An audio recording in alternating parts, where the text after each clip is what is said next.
Good evening, everyone. You are most welcome to Eretmis Cyber Chat. We do this every Friday night, and today, as usual, we are going to kickstart of Cyber Chat here in a minute. But today we have a panel of, I think we're supposed to have even six, but we have a panel of four, and with some added on panels as we move along, and we'll be looking at PCI DSS version 4, how our PCI experts within our family, there is a bunch of them, but we could only, for a panel discussion, we can only have at least four thereabout. So we are going to be discussing, having a PCI roundtable, discussing version 4, how these professionals are faring on the job in terms of resources, allocation, and strategy for moving from PCI version 3.2.1 to version 4. How has it really been for PCI professionals in the cybersecurity field? So that is what we are going to be looking at tonight. And as usual, we are going to go through our cyber chat, our cyber news, and then we will jump into our discussion. Michael is going to be leading our discussion. So it's going to be Michael and then the rest of the panel. And I'll be on the background as a supporting artist. So we are starting here shortly. So Michael, appreciate your time. Thanks for joining. And George wouldn't be able to join us. He's having a little bit of technical issues. So Lumen will sit in for George. And then we have Vincent, who is on here. And then Frank from last week also said he's going to join. He was also going to be a bit on and off. So those are going to be our panel members. And also everybody within the audience, you are more than welcome to chime in as you go about this discussion. So I hope and I know you are going to gain something for your toolbox, especially for those aspiring to get into the PCI niche within the cybersecurity space. So I appreciate everybody's time. We are starting off Cyber Chat officially. So Cyber Chat is brought to you by Eretmis Academy. Eretmis Academy is a cybersecurity institute based out of New York. And we do this chat every Friday night to help spread the cybersecurity knowledge and also to give you some tools for your toolbox. I'm Dr. Emmanuel Edu. I'm the facilitator. And sometimes Michael, takes my seat. I'm a former United States Army captain. I'm a QSA. So I work in the PCI space. I'm the CEO of a QSA company, Eretmis Inc., also a cybersecurity consulting firm based out of New York. And I'm the founder of Eretmis Academy, and a former professor at University of Maryland Global Campus and CTC as well. So before we jump in, Eretmis Academy, we are partners with CompTIA, authorized partners. And what that means is that we have 20% discount that we afford to our students and all Eretmis family members who want to sit for CompTIA Security Plus and other CompTIA exams, right? So if you reach out, we will be able to purchase the voucher on your behalf and afford you that 20% discount. Now, for continuous education, for anyone with certifications, either CompTIA, any of the cybersecurity certifications, you have to renew it every 3 years. So if your renewal is up, you have two ways. You can either sit for the exam or you can use continuous educational points like attending cyber chat and other cybersecurity educational programs. That counts towards your continual development of yourself on the education side. And you can use that to recertify without sitting for the exam, right? There are a bunch of folks on here who've used CyberChat to recertify. So if you have any questions on this, you can reach out and we will help you out on that side. So for Eretmis family, we have Eretmis Cyber Group.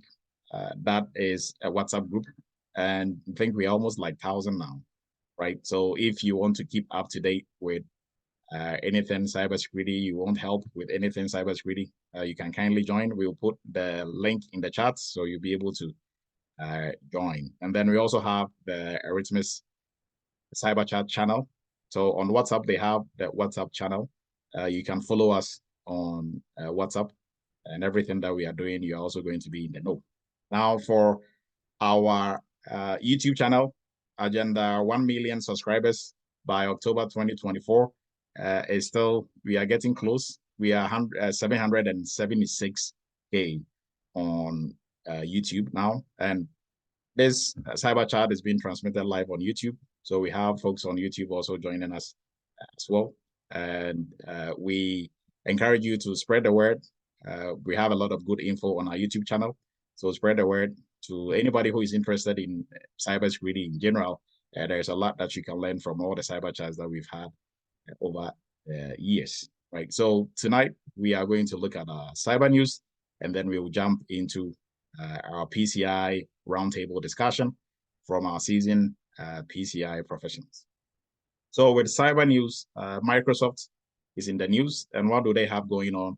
So Microsoft is coming up with a passwordless way of logging into your Microsoft account. Now they've launched this. You still will be able to use for your old account. You still be able to use your password, but now they are moving from password.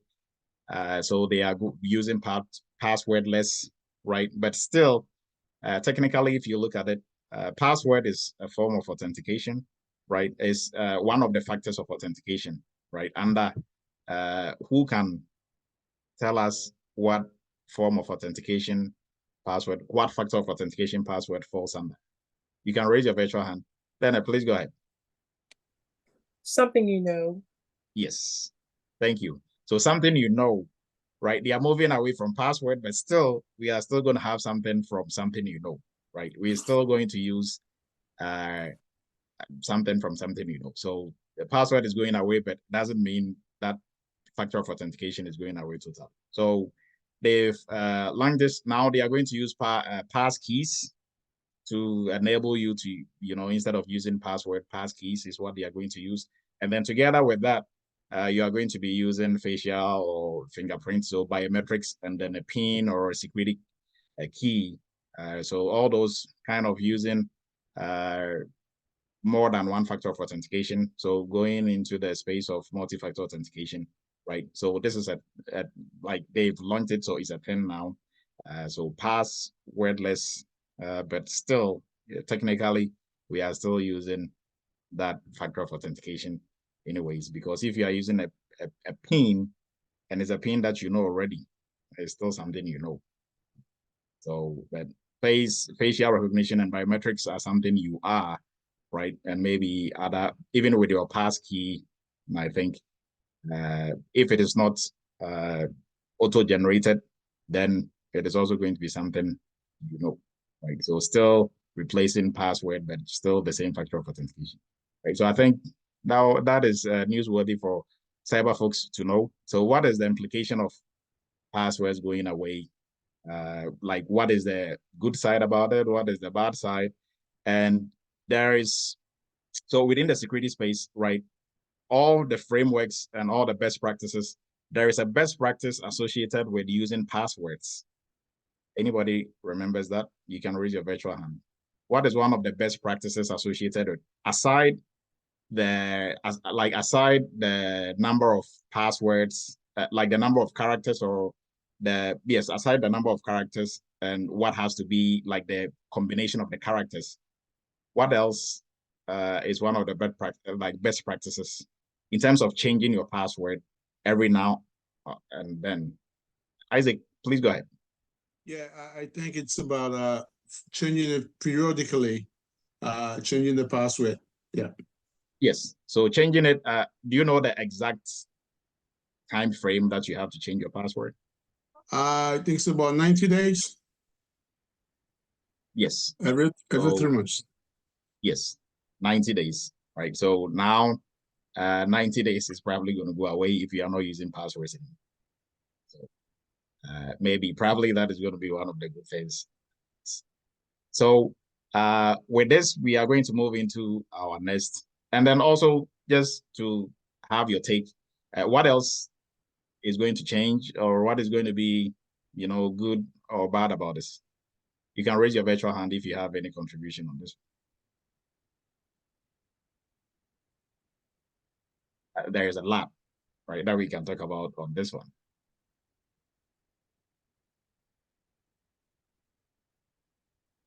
Go ahead, Evans.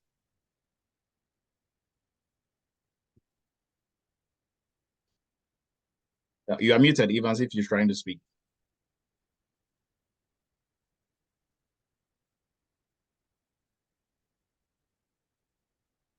Oh, you're still muted. Yeah, password reuse. Okay, yes. So password reuse, is it going to go away, or like what is the deal with it? Yeah, is it going to go away? Okay. Anybody else? Thank you, Evans. Yes.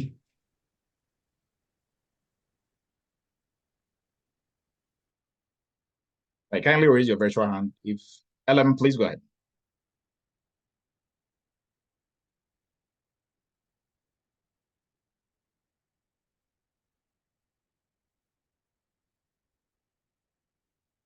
You are muted, LM, if you're trying to speak. Yeah, thank you, Dr. Adu. Yeah, passkeys is usually 4 to 6, but password is like 12 or more than 12. It will be 18, and it's very, very hard to crack it. So which one is hard to crack? Pass. The password is when it is 12 or 18. The good thing, password is it's very hard to crack it. Like brute force, you cannot do it with numbers. Lowercase, uppercase. So we're gonna miss that one. Okay, so pass keys will be easier to crack.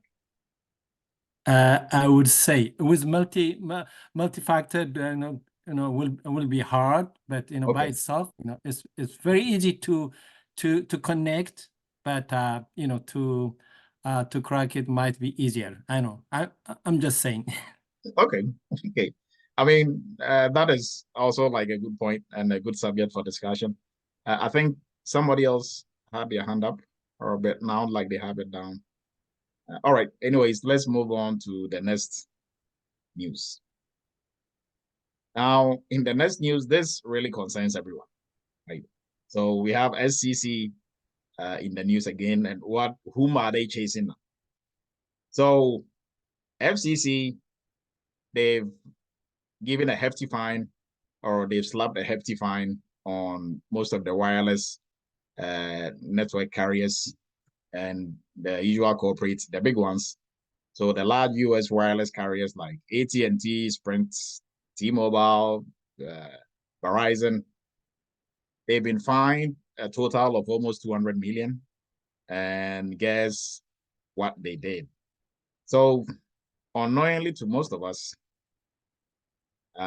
these companies, they've been selling our location information to third parties, and the third parties will in turn sell it to other companies that needs it, most especially companies who are trying to locate you if there is like a bench warrant or something on that sort on you, and these the bounty hunters, right, and those folks and who want to chase or find where you are, or people who have to repo your car and the rest.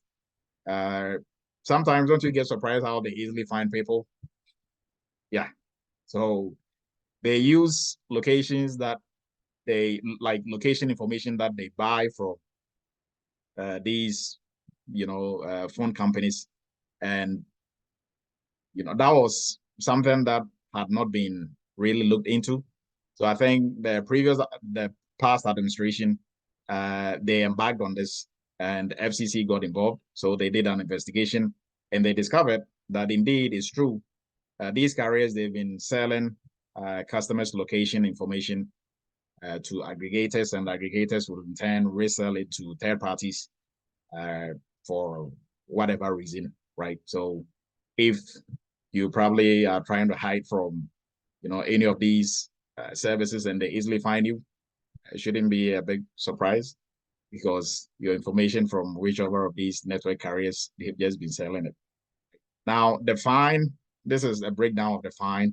So T-Mobile and Sprint, now T-Mobile and Sprint, they've been merged together. So they are one company. They were fined almost 80 million. And so 80 for T-Mobile, 12 for Sprint. So for both of them together, 72. And for AT&T, 57, and for Verizon, 47, right? So hefty fines, but I think they've made more money than this. So they're really careless. They are big enough to absorb this and still move on like nothing happened. Good luck. Go ahead. Doctor, I'm just thinking out loud. This fine you're slapping on these companies, who is keeping the money? Because they are, we are the victims now, but it's like everybody's making money off of her. We should get some of this money. Yeah, so we get caught up in the middle, right? The government is like, "You're so bad, give me all that money." The government keeps it, and we, the victims, we don't get nothing, right? We probably just continue. Now, customers can sue them, right? So do like a big suit where all customers can come together and do like how do the lawyers call it? Like class law action or something. Class action. Class action, yes. So do like a big sue and get some money back. Other than that, the government have taken theirs, so we on our own, right? Jamal, please go ahead. Hi, Dr. Adu. They made $122 billion. When you make a profit, that's a profit. They did a good job business-wise. If you just get smacked for 47 million, you made $122 billion, that's nothing. Yep. really, that is nothing. Frankly, that is really nothing. Yeah. So they're going to keep doing it. I would do it again. If I was a business person, I'm like, yeah. So that's all. Just want to point that out. Sure. Lumen, please go ahead. Yes, Dr. Eju. I just wanted to add a little bit for T-Mobile that I was the victim because I was paying, my bill was high, like I think a year or 2 years ago. And then one day I'm like, what the hell am I, like, why do I have and I'm paying like 270 something? Now I'm like, let me make sure I look at the accounts. And guess what? I only have 2 lines, but what the hell, I have 5 lines. So I was paying $15 for the other 3 lines for like almost a year. And I'm like, and I called T-Mobile. They're like, they will do an investigation. And then they did the investigation. They said they're going to refund me about, I think, like 400 or something like that, which they never did. And they removed the account. So my monthly bill came down to like, 150 something. Wow. And then guess what? Just like a couple weeks ago, just last month, I noticed my bills keep going up. I'm like, why am I paying again 190, man? And I went back because I have an Apple Watch. Guess what? They added another line to my wife's line, said my wife is using a Apple Watch. I'm like, oh, my wife is using Samsung. So I should have only 3 lines. So who add that other line? They're like, oh, did you add it? I'm like, how do I do it? I did not add it. So why are you charging me? So T-Mobile owed me another, like, I think $300, and they only refund me like 75. And the customer say they're going to get back to me. They'll call me back. Until now, they have not called. That's what's happening with my account. And every time when I go, they say they are very sorry. Their investigation, they are working on it. They will get back to me. But they never did. Yeah, they are really sorry for taking your $400, but you know what? They're just going to handle it. I just want to share that. All right, Jason. So more of that story, everybody should check the account, right? Don't just be paying your bills and thinking, oh, okay, if they say so, then like that is it. Go ahead, Jason. Okay, Doc. So just as the other guy before was saying that they made 120 billion and the fees only go up to about 80 million. What's the point? What's the point of fining them when it's not a deterrent, it's not a punishment, it's just a fine. What's the point, Doc? Well, I think for like FCC, they probably have some limitations on how much they can put on a company as a fine. So I think that is probably why it's like if like a particular law, doesn't really give that much of jail time, and somebody commits an offense within that space, right? You'll be surprised why. I mean, he did all this bad stuff and he just got 2 years in jail, because maybe probably whatever law that is governing that doesn't give them that much leverage. So maybe probably that is, like these big companies, they are big. So they do a lot of lobbying for themselves, and most of the rules and regulations are made in their favor. Right. So just like Jamal was saying, I mean, if you're a businessman, you're making, even if you made like 2 billion and you got fined for 45 million, I mean, if you do the math, I'll do it all over again to make more money. I mean, I can always pay that fine. Right? So if you look at it, it doesn't really make sense, but I think they are kind of limited. I'm not too sure, but I think that is what I'm speculating. All right, Joseph, please go ahead. Yeah, Doc, thanks. Thanks for allowing me to talk. I think the final analysis, it is the consumer who pays. Recently, they've increased the fees alone, the phone fees. They increased it by $5 or something. And you ask them and they can't even tell you why they increased it. So we are paying for all those, the fines they are paying the government, right? They find ways and means to let us pay back those fines. That is all I wanted to bring to our attention. Okay. I probably so. Uche, please go ahead.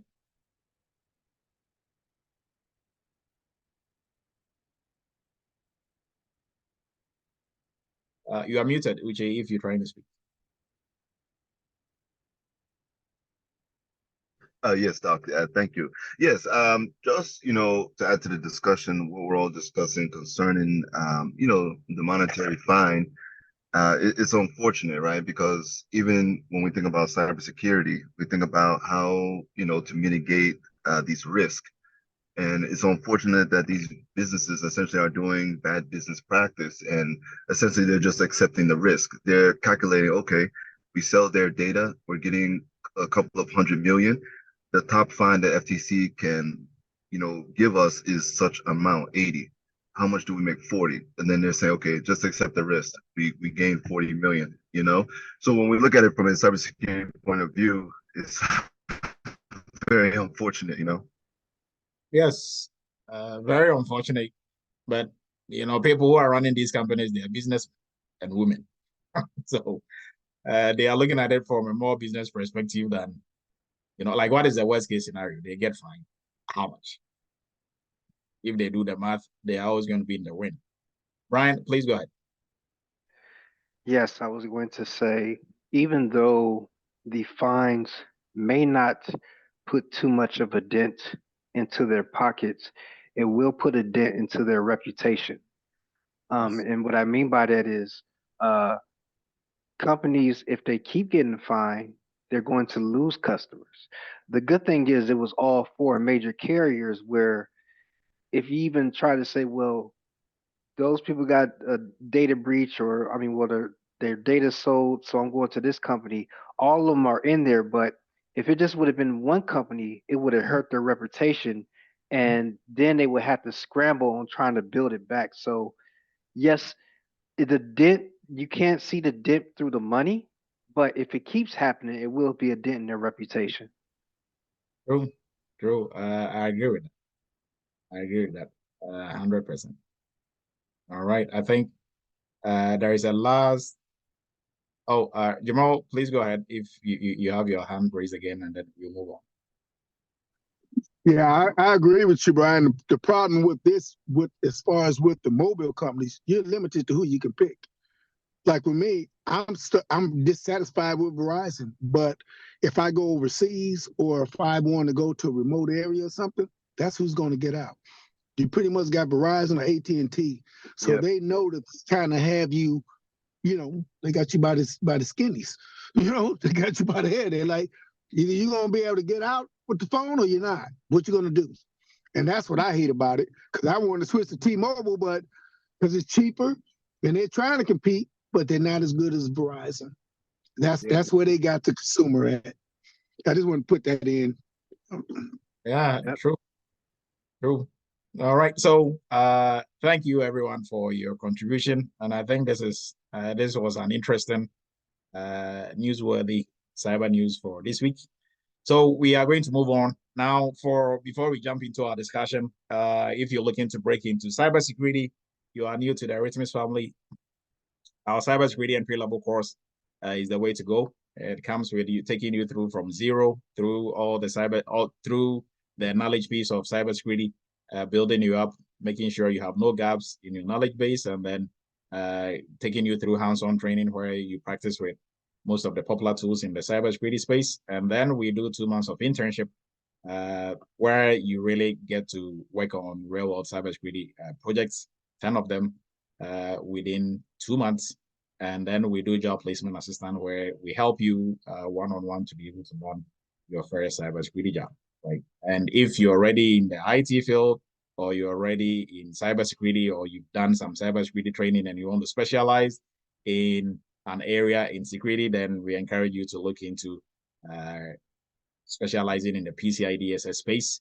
And that is what we are going to be discussing tonight. And for our PCI DSS training, our new class is starting on the 16th of this month. And we do live sessions twice a week. And that comes with internship as well.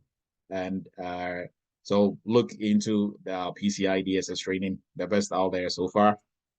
Now, for folks who have some cybersecurity training, you want to get some hands-on or real-world practice or working experience in cybersecurity space, we encourage you to also look at our cybersecurity GRC internship/workshop, where you actually get to get your hands dirty and roll up your sleeves and start working on some real-world cybersecurity projects. That will afford you the opportunity to be able to speak well during interviews, speak about things you've done, not things that or concept that you just studied. But if you've actually done it, it's easier for you to speak about, and you're able to flow more than just something that you just studied, right? So if you have some background, you've done some courses somewhere, but you're really not sure, and deep down in your heart, you wouldn't be able to work anywhere if they gave you the chance, then jump onto this. It comes with 2 months of hard work. I can promise you that you are going to be working in groups and working on different cybersecurity projects, from doing audits, doing risk assessments, doing third-party risk assessments, incident response, business continuity, the list goes on, awareness training. You are going to be working on all those projects, right? So our next cohort is starting on the 18th of this month, and we meet on Saturday mornings, and during the week, you and your team will work on the projects that have been assigned to you. Right? So look into that also as well. Now we are going to jump into our roundtable discussion, and I'm going to hand it over to Michael. So Michael can take over from here. Go ahead, Michael. All right. Good evening. I hope everyone can hear me.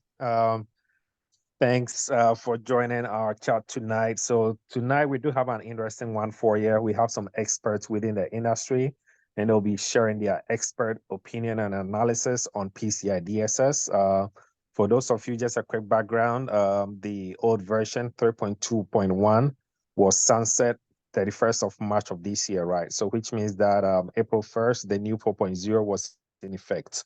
So what we'll be doing tonight is we have a team of experts here kind of discussing how the transition is going, any technical constraints, any buy-in, and pretty much what the experience are with respect to the transition plan. So that is what we're talking about here. But before we do that, kudos, interesting takes on this breach. And I was just sitting here, I was looking at this story earlier in the week, and one thing that really popped up in my mind was I think over in the UK, they do have their GDPR, right? Data protection. But over here in the US, I don't think there's any federal data protection regulation, right? I think maybe something that if you start thinking about it, that will probably help, because I know for GDPR, they have like specific fines. I know someone made I don't know if that was, I forgot the name, but someone made a very, very interesting take that if they are making billions of dollars, right, this is just like a slap on the wrist. Like it's nothing to them from business perspective.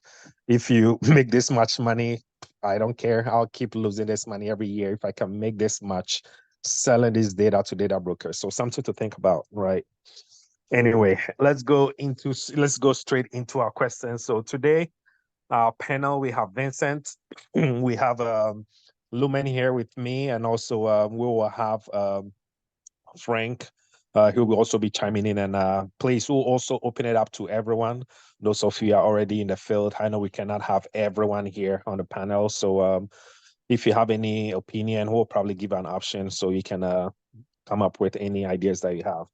So by way of introduction, Lumen, Vincent, if you're available, we can kick it off, and we will start with Lumen. So Lumen, please, for those who don't know you here on Cyber Chat tonight, can you please give us a quick intro about yourself, like your name, your job title, the company you are working for, and we'll go straight into your job role right after that.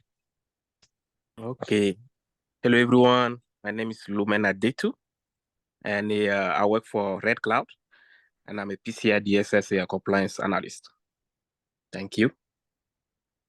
Perfect. Thank you so much. All right, Vincent. So can you also introduce yourself to the team here?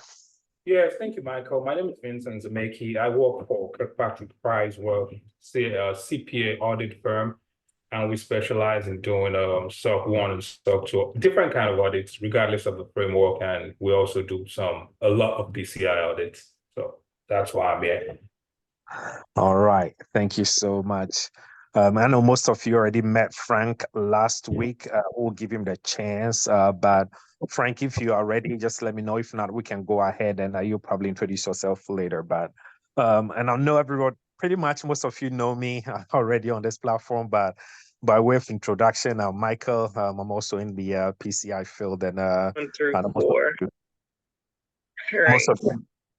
most of you know me already. I've been helping with instructing as well in the PCI class. So yeah, we'll go straight into, let me start with Lumen. Lumen, can you please, for the benefit of those who don't really know what you do with your current job, can you just give us a typical, how your daily activity looks like, what you do on a daily basis?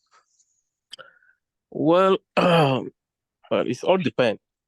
Within my team, we have different domain, we work on different domain. I was doing a change management, software development lifecycle, configuration management, and a segregation of duty. But now I'm a part of the IAM team, so identity and access management. So since I am kind of, we are having two audits going on, PCI audit going on and SOC 2. So I'm kind of, working doing both assessment at the same time. So technically, we are doing a control testing. So every day, pretty much, I have to reach out to stakeholders to collect evidence pertaining to my domain, which is IAM in PCI, same as well as the SOC 2. And, compiling those evidence, reviewing them, and test their environment to see if it's compliance into PCI or SOC 2. Then, I mark it off. And then later on, we do a report to, our manager pretty much every Fridays. And same routine and over and over and over and over and over. Thank you, Michael. Any other questions? Or any follow-up questions? Yeah, no, thank you so much. But just to give some, well, I can tell you are pretty busy combining PCI and SOC 2 at the same time. I can imagine the burden.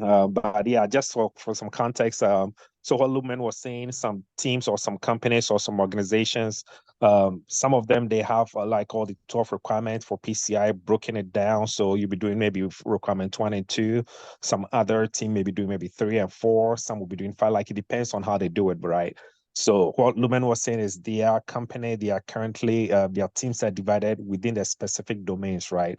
So instead of dividing everything by requirements with respect to PCI, they are divided the task per domain. So he's with the IAM team, like he was talking about identity and access management, which is pretty much requirements 7 and 8, right? So that is what he's working on, change management, SDLC, which is like requirement 6 and so on and so forth, just to give more context. So yeah, that is a very good approach. Thanks for letting us know.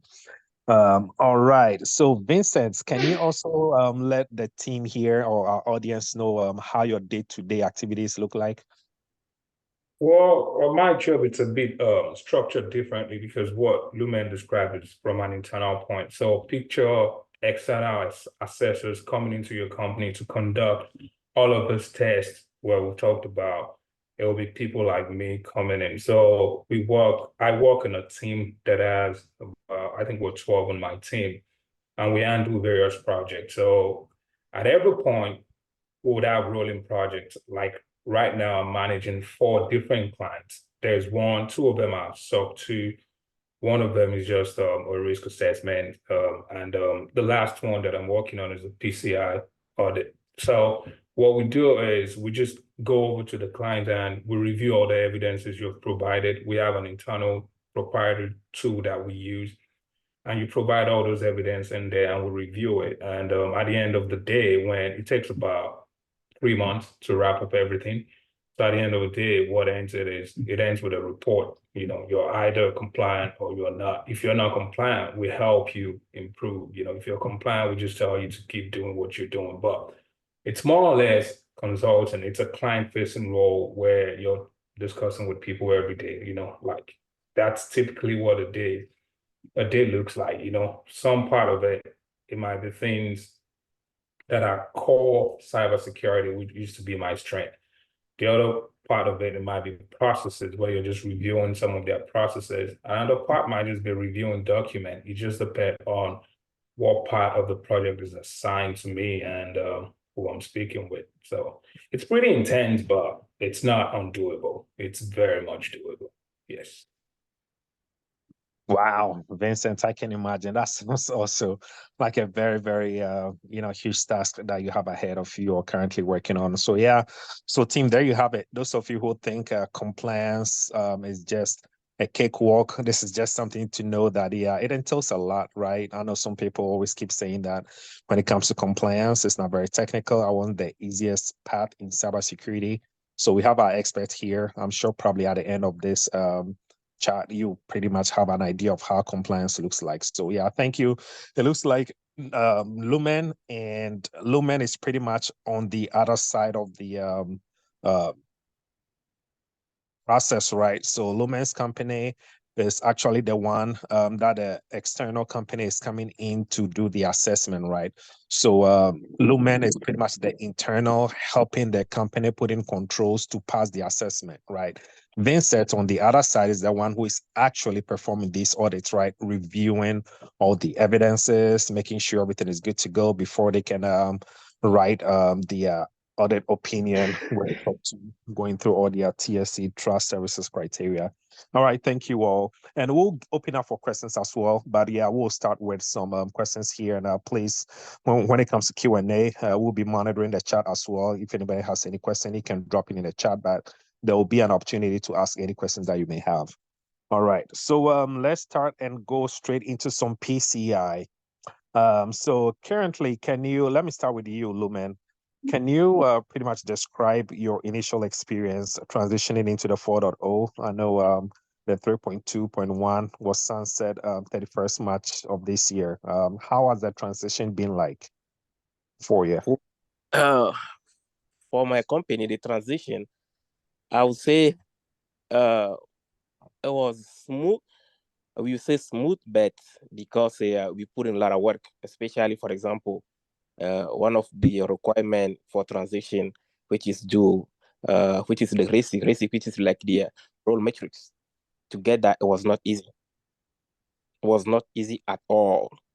And, set up meeting with teams, telling them this needs to be done. That's the first requirement that needs to be done. I think by March, was it April 1st or March 30? Yeah. Yeah. Correct. Yeah. Mm-hmm. So, but we were able, we did it, with multiple follow-ups and over and over and over. You have to make them understand. We actually did the initial beginning of January. We actually did our lead actually did a presentation presenting all the different phases of the PCI 4.0, the transition. And, one need to come first, and until 2025, we did, they did the presentation, everything. But still, the stakeholders, some of them, they don't care. Some of them will be asking, and because some of the stakeholders are like L3, L4, L5, like upper management. So, to talk to them, to to request something from them, it was not easy. Some of them, we have to actually set up a meeting and actually, fill it up for them so we can move forward fast because there is a time on it. But at the end of the day, we were able to do it, and there is more. Okay, but I'll stop on that one. Thank you. All right. Thank you so much, man. I can imagine the stress and also how everything is time bound, and your team just taking that initial step and providing that training as well, because I can tell that there's a lot of training involved, a lot of stakeholder involvement, making sure you're creating the awareness and stuff like that. Yeah, we'll probably digest that a little here in a little bit, but let me pivot over to Vincent. Vincent, with the 4.0 transition, how has that been like for your organization? Well, we specialize in PCI, so transitioning from a 3.2 to a 4.0 was not the hardest thing to do because and again, I appreciate all the compliments, but I'm by no means an expert in this completely, because we have a team of QSAs. The last I checked, we had more than 25 in-house QSAs who handle all the projects. They do all the heavy liftings before people like me then come and I do the minor work. So transitioning from 3.2, my first experience with 3.2 was with a company that owned parking lots at different airports across the country, and that was that was my baptism into my launch into the PCI world, aside from all the things that I've done through Dr. Adu. That was the very first one that I did that was external, so I was part of that project. But transitioning into 4.0, we had to do a training. We had an in-house training that lasted for about an entire day, because the QSAs that we have also had to take an exam internally that was set by my organization just to bring them up to speed with the differences in the 3.2 and the 4.0. And one of the things that I've written down when Dr. Adu wanted us to do this was, I just noticed that the scope was expanded. The changes are not significant, but they are significant enough to require you to actually understand what you're doing. Like they added MFA this year, and the focus just shifted from just doing compliance onto ongoing monitoring and things like that. So yes, in terms of scoping, things were expanded. You have to look into a lot more area now, just because of the exposure of many of these organizations that we're working with. So transitioning from a personal point of view, other than having to go read up some more and having to be assigned to a lot more other things, it has been easy just because I'm not the one doing the heavy lifting. I'm more or less on the policy side where I'm just reviewing policies. So the transition was quite manageable. All right. Thank you so much. Yeah, and I'll be dropping some knowledge here as well. So yeah, I think all that you were saying is very right, Vincent, from your side, how you view it. Same with you also as well, Lumen. It's not easy, honestly. It's a lot, right? So the biggest advice of what I've seen so far during the transition period, like Lumen was saying, you really have to start, you have to start early, right? You don't have to wait. I know most companies, I have some friends working in the industry, and when just talking to them, it looks like they started the transition a little bit late. That's when you start trying to pencil whip things, or just trying to get things done in a very short period of time. That's gonna create a whole lot of issue, right? And also, I like what Vincent was saying, actually taking the time to do the research, right? So as an example, right, when the 4.0 came out, PCI, the council, they did a very good job. They did actually publish transition. They called that the PCI DSS. The requirement they had everything broken down, right? They call that a summary of changes, right? So what they did was they looked at all the 3.2.1 version and 4.0, pretty much juxtaposed those two, and they went word by word. Okay, 3.2.1, this is what it said. 4.0, this is what it's changing to. They had everything. It's like a 36-page document. So having the time to read every single thing was very, very necessary. I remember last year I had to kind of deep dive into that, because if you look at the actual 4.0 requirement itself, it's actually broken down into two, right? So there were 64 changes in total, right? And 13 of them were due by 31st March of this year, right? And the remaining 51 are considered to be best practices until 31st of March of 2025, right? Which means, and our company, what we did was we pretty much did a transition plan, right? We had them into two phases, phase 1 and phase 2.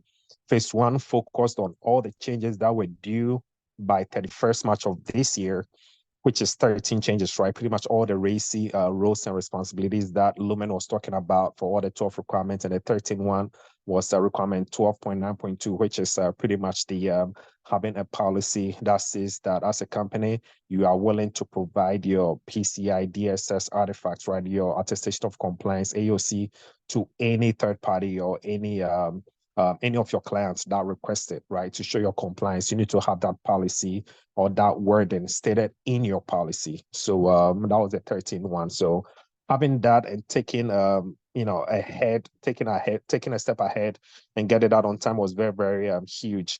And if you look at a 4.0 document, you will see that underneath each requirement, it will tell you if it is best practice until March of 2025, right? And what I saw that really baffled me was some of the changes. If you don't look at the summary of changes, the 36-page document of PCI release that I'm talking to you about, if you really did not spend the time to take a look at all of those and you only focus on the actual PCI DSS requirements, right, it might probably mislead you, because some of them, they did not state that in there. I know PCI, they are currently coming up with like a different version, right? It will not include any, like, it's no new requirements, right? But they listen to the community, they fix some typos and stuff, right? So I think they said by probably, I think next month, June or July, they'll be releasing another version to fix all of that. So the TLDR here is looking at that summary of changes was very extremely helpful, right? And also getting the ball started early, like Lumen was saying. You need to get stakeholder buy-in, right? Because our company, what we did was before Christmas, we sent, that is careful last year, right? Sent an email to all the leaders, right? From the director level, sent an email, let the whole company know that PCI transitioning 4.0 is coming up. The current version 3.2.1 will be ending, will be sunset by 31st March of 2024, right? So please make sure you commit some time, because PCI team will be reaching out to all the stakeholders. Commit at least 3 hours to spend the time with them. They'll be going over the changes. So pretty much sending that communication out, letting them know that this is coming. And also we have like an Ask PCI channel, right, that we've created within the company, that we push out any PCI information, right? I remember we did a countdown 30 days before it ended. We did countdown 25 days, 15 days, and so on and so forth, right? So creating the awareness was also very, very helpful. Just wanted to add some 2 cents to that. All right. So, man, let me pivot back to you. What are some of any specific technical challenges that you were faced with the transitioning to the 4.0? And if there's any technical challenge that you faced, anything that you remember that you can share with the team? Technical challenges, like in what term? Like in terms of tools or in terms of stakeholders communication? Yes, maybe when there was maybe a scope increase, how those increase in scope was captured, like if there's any requirements that involved any technical, let's say, configurations or doing some Active Directory settings to capture that new requirement, like any technical constraints that was faced. Well, I would say we are now doing the assessment, but I've not seen any technical constraints yet so far. Although we have been setting up meetings with stakeholders to test the environment to see if they have, they are in compliance of the new PCI 4.0. We have not, I have not came across any technical constraints, since we have we are working on different domains. Unless I move maybe to other domain, I might see that. But on my side, no technical constraint so far.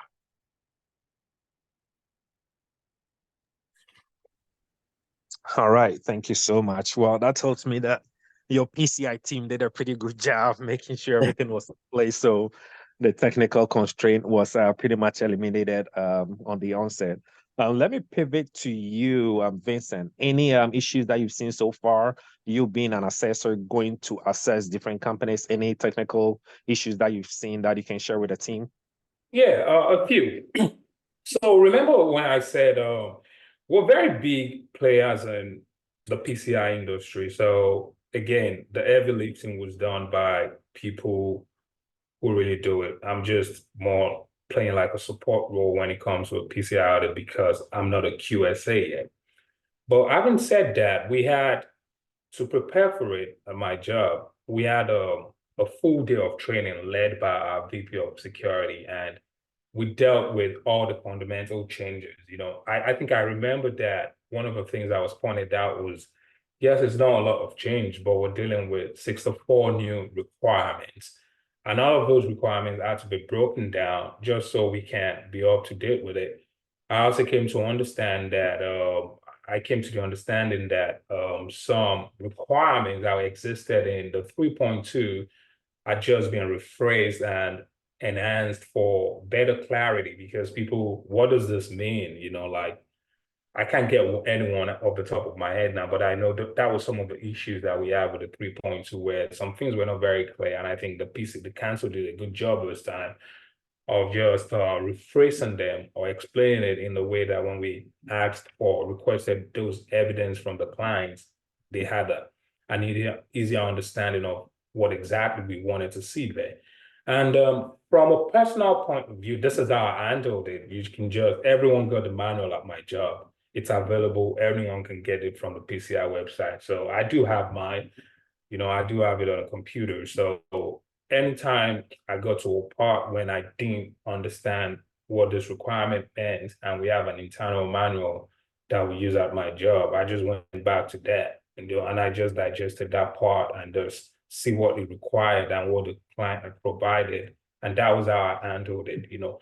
But from a technical point of view, there was nothing extraordinary, you know. It was more or less, except for all these new requirements that they added, it was more or less the same thing. And for all of those requirements, we have materials at work that was distributed to everyone involved in a PCI project just to help us understand it. So technically, I didn't have any challenges other than familiarizing myself with those new requirements and relying on the PCI manual itself directly from them, and going back to it every now and then. If I think I'm eating a snack and I needed to understand something, I just went back to it.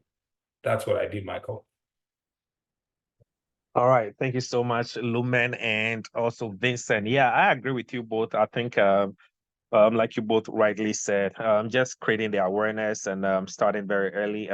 And all the resources everything is on the PCI website, right? The PCI Council's website, everything is out there. The summary of changes, that 36-page document that I was talking about, everybody can go there and download it.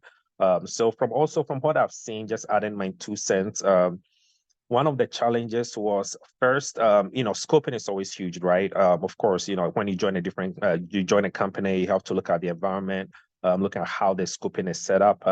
It was a little bit different. So just understanding the company and all the in-scope systems, right? From people, process, and technology, right? Because when you break everything down, you have to really, really dwell into if most of the stuff are on-prem and also cloud, you have to look at everything, especially our company is very, very cloud dominant, right? AWS, just looking at all the resources, like all the instances, the EC2 buckets and everything, just to make sure you are giving a very good audit assessment, right? Because you don't want to do anything that you don't declare. So scoping was a big issue, having everything drilled down. And also I agree with you with what you said, Vincent. Training is very, very huge, right? Like we said, PCI did a very good job, right? So the changes, what PCI did was the changes were categorized into 3 different domains, right? They have what they call the structure or formatting. They had to restructure some stuff, some requirements, maybe some requirements was in 6, They moved it to 11. I remember some requirements in 12. They brought it down to 5, right, for scanning, vulnerability scanning and stuff. So they did that structural formatting, right? And one type of change was what they call clarification or guidance. So PCI felt that some of these requirements, just to allude to what Vincent was saying, was a little bit ambiguous, right? So they needed to provide more clarity so people can really read and understand the intent of that particular requirement. So that's what they did. And the last type of change was the completely new requirement, right? Those are the 64 requirement I was talking about. So having all this broken down and focusing on what is necessary was very huge, right? So I remember meeting with every single team and explaining all these requirements to them, the changes, the intent of the change, right? So they appreciate how often these changes come. Because sometimes some of the teams, they really need to understand why they do certain stuff, right? And also to help them appreciate what you do and also commit time to it, right? Because when you start working, you realize that they are not only do PCI, right? All these stakeholders, they are doing other compliance frameworks they are working with, and Vincent can tell you, they'll be doing SOC 2, they'll be doing SOX, they'll be doing PCI. So there are so many frameworks that they are being audited on every year, right? So if you don't approach it in a way that will really get their buy-in, it'll be very difficult. So I remember, taking that extra step, meeting with all the teams, and the teams were spread out. Some are in India, Guan, some are in Australia, some in New Zealand, like UK, just name it, all over the world, right? And the different time zones. So just bringing all these teams together, going through all the training requirement, let them know expectation, and also setting deadline was also very huge, right? Was like I was saying, all these Sec DevOps teams, right? They are working on their sprints, always pushing writing codes, right? So if you tell them to do something, you have to give them a deadline and you have to follow through those deadlines, right? Because if you give it to them and you wait and you try to ping them or connect with them at the very last day, you realize that nothing has been done, right? So that is one thing that everybody needs to be mindful as well when you're engaging with some of these stakeholders, right?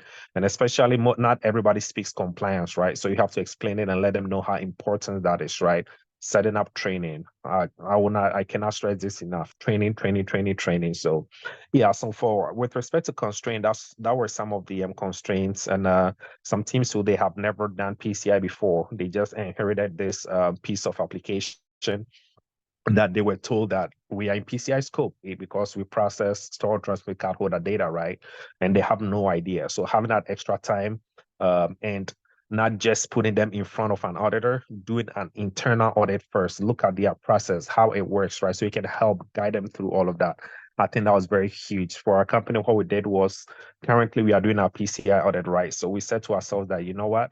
We are not going to let any team meet the auditor or the QSA without going through us first. So we do a mock audit, going through all their processes from their SDLC cycle, how access is granted, their GitHub repos, their branch protection, literally go through every single thing, all the likely questions that the QSA is going to ask. We do everything and guide them. And guess what? They go through the audit and it only takes like 20 minutes, right? And we've been receiving very, very great feedback. So Vincent will tell you, if you prep your internal team, it really goes a long way because they'll be familiar with the process and they'll know exactly what to do. All right, so let's go back and so Lumen, apart from any technical issues, what are some of the non-technical things that you've seen that was really a challenge or difficult to deal with? Culture of the company, getting the buy-in, training, resistant to change, because we all know humans by nature you are very resistant to change, right? Any of those constraints that you face on non-technical side? Yes, not technical, a lot, and that's our daily life anyway. Especially since we deal a lot with stakeholders. That's the challenge. Like example, one of the stakeholder, he's in scope, especially in CD. We are talking about payment vault. Payment vault is in scope. But for example, we are asking for user access review evidences. He doesn't care. It's been like a month now.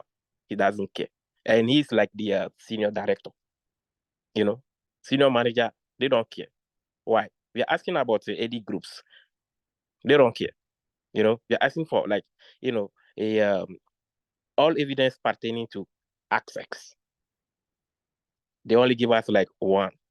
Now we set up a meeting and it's like, you know what?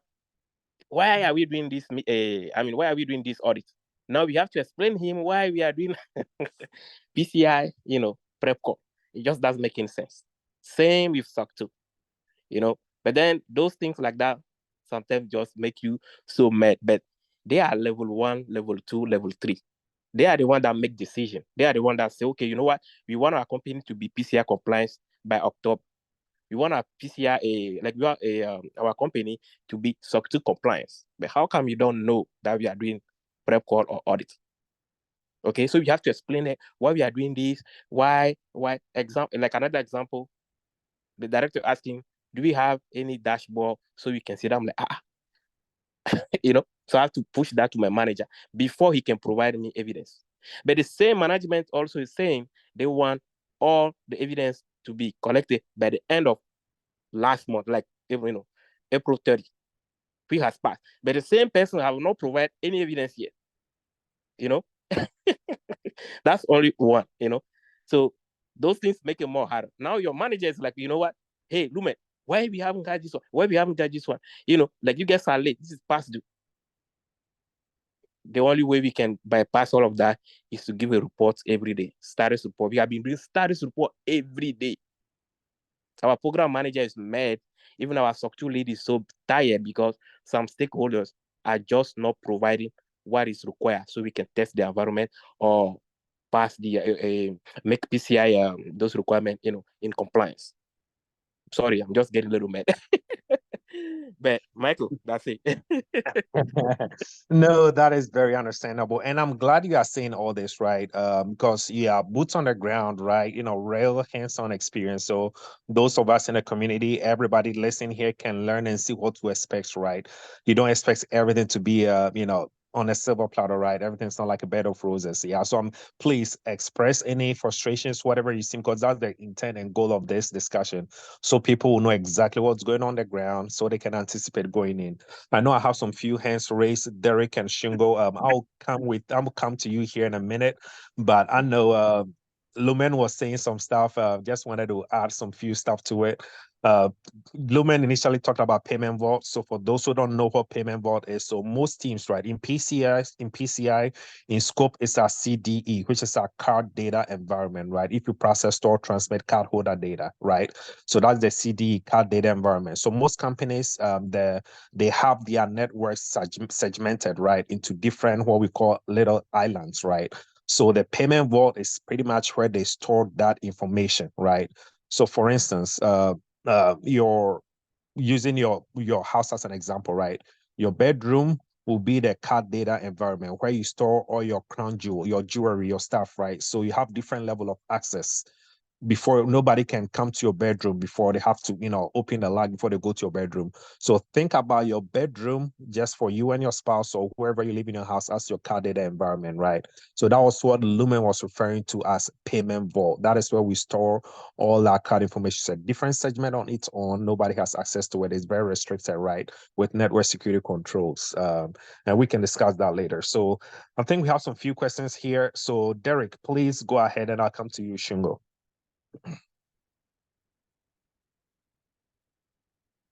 Hi, Lumen. I have this is Derek here. I have a question for you. Sure. I think you made mention on your speech that IAM is the same as SOC report. Can you, if I heard you right, can you give me a little bit of explanation on that, if you don't mind?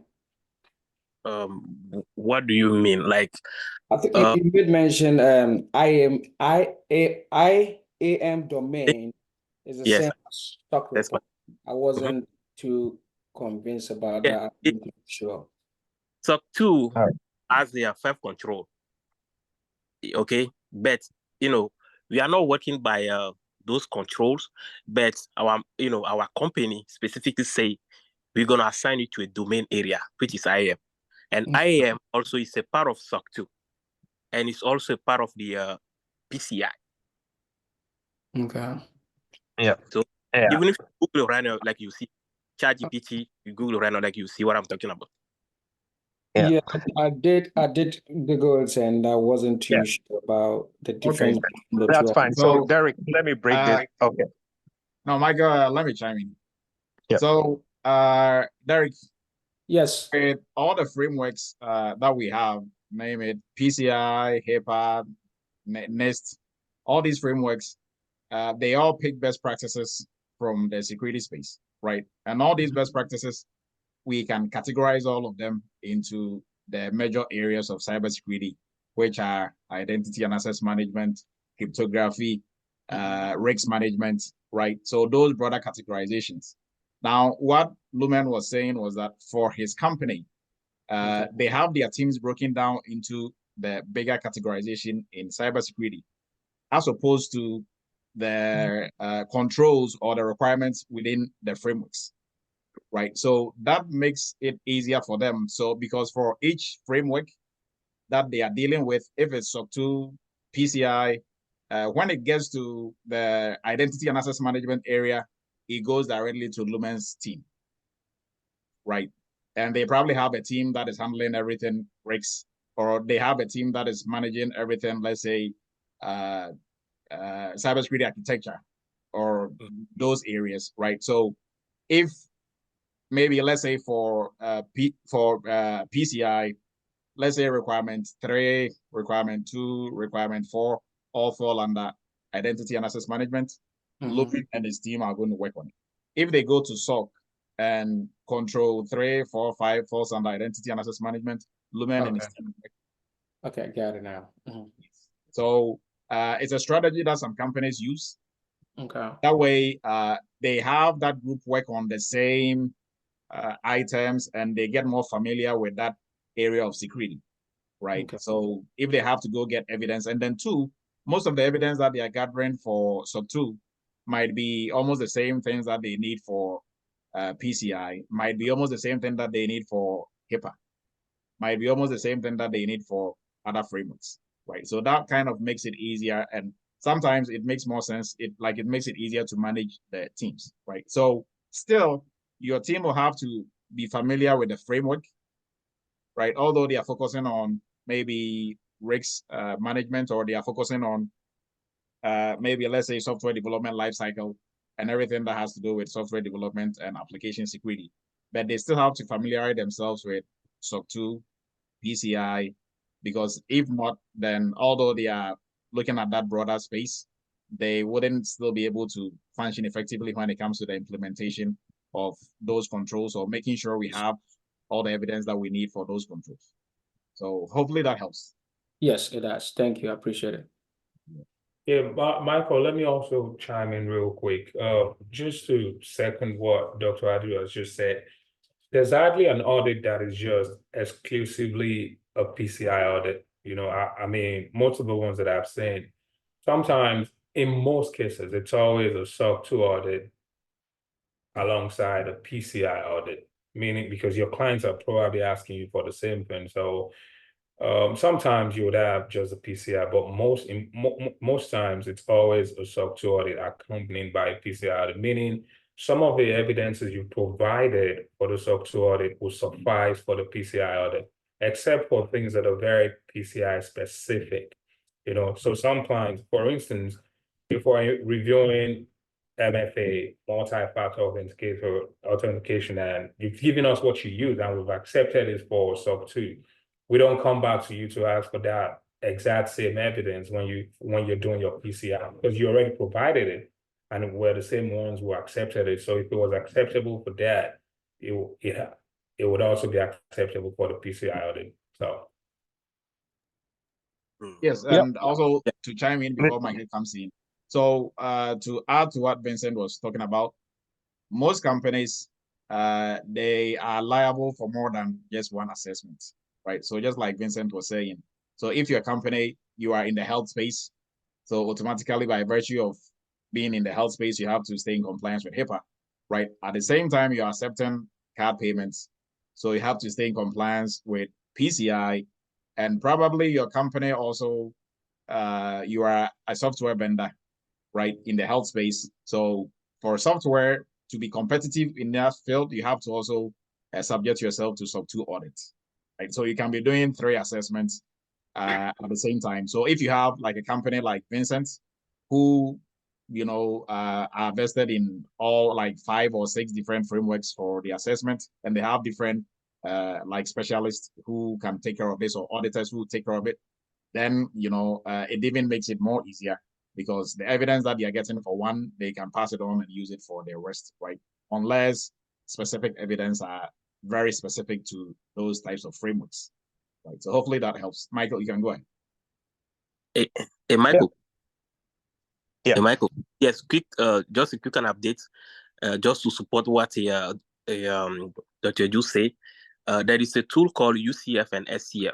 So our company implemented that, so we can map SOC 2 to PCI, which we have done. UCF is like a unified control framework.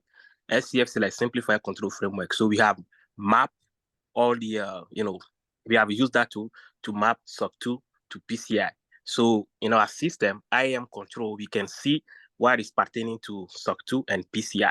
So it's make it easier for us, to collect evidence, so we don't have to keep going back and asking, same thing and over and over and over again. Thank you. I just want to add that to it. Yep, All right. no problem. And also, Michael, just to chime in. So I'm new to cybersecurity. What is mapping? Yeah, I got you, Lumen. Yeah. So I was actually going to put a bow on that, and just package it and give it to everybody. So literally what Lumen was saying, I was going to say that, right?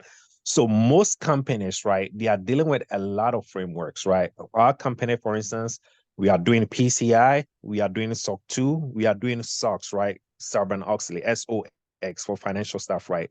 And guess who's in charge of it? Is the compliance team. You are doing all of this. And who are our stakeholders? Is the same stakeholders that we reach out to for SOC 2, is the same stakeholders that we reach out for PCI, and the same people that we reach out for SOX, right? So what do? We are in the same audit cycle. So what Lumen was saying is most companies, they have the UCF, right, which we call the Unified Compliance Framework. It's literally a set of controls, right, that is mapped, like what Dr. Du was saying, that if you have this control, let's say IR, incident response, you need to do A, B, C, and D. If you do A, B, C, and D for incident response, it will satisfy incident response for PCI, for SOC 2, and also for SOX, SOX, right? Same thing for vulnerability management. There's a control for vulnerability management. Using the UCF, which is the Unified Control Framework, some companies, they use what we call the SCF, which is also the Secure Control Framework. It's just a list of checklists that you do. If you do this under VM vulnerability management, you do ABCD, scanning your applications, making sure that you do your penetration testing, making sure that high and critical vulnerabilities are patched, making sure, like, if you do all these checklists, right, guess what? You are satisfying the same requirement for PCI, for SOC 2, and also for SOX. So mapping is literally like you collect one evidence, we call it collect once and use for many, because it's the same teams that you'll be reaching out to. So if you collect the evidence for SOC 2, guess what? You'll be using the same evidence if it's like incident response, if it is vulnerability management, if it's WAF, web application filtering, if it is for network security controls, firewall, and routers, literally every single artifact with respect to the domain, you can use that evidence to satisfy multiple frameworks. So that is why we call it mapping, because you are mapping this control to different sets of framework. All right, Michael. Yeah. So let me also chime in a little bit. So still, if you go the grandpa style, you guys are still confusing. Like grandpa wouldn't get this one. Or if I'm going to make some analysis, if it is in line with what you're talking about, then you guys let me know if it's right. So it's like if I went to the hospital and I'm supposed to do my annual physicals, right? At the same time, I want to go to flight school, right? So I have to do another physicals for flight school. But most of the things that they are doing for my annual physical, they are also the same things that has to be done for my flight school physicals. So instead of the doctor going through my annual and then finishing and pretending they didn't do my physical and going through my flight school physical and doing the same things over and over again, whatever results that they got for my annual, that is the same item that is being looked for on my fly physical. They're just going to transfer it. Oh yeah, I checked his blood pressure. It was this. So they're just going to put it on there. We took his blood. We did drug tests for his physical. He passed. So I'm just going to put the same thing on there, right? Is that something like something similar to what you guys are talking about when it comes to frameworks? Yep, rightly so. Rightly so. And typically for for compliance, typically what we typically use like a 6-month rule, right? If you get an evidence, the evidence is good as it's as good for 6 months, right? And I saw someone asking in the chat that how do you collect this evidence, right? Good question. So we do have an intake process, right? Because let's say if I'm going to let's say do an audit for, let's say maybe network security controls, firewalls and routers, right? Show me your firewall configurations, right? You did your firewall review. PCI says you do your firewall review every 6 months, right?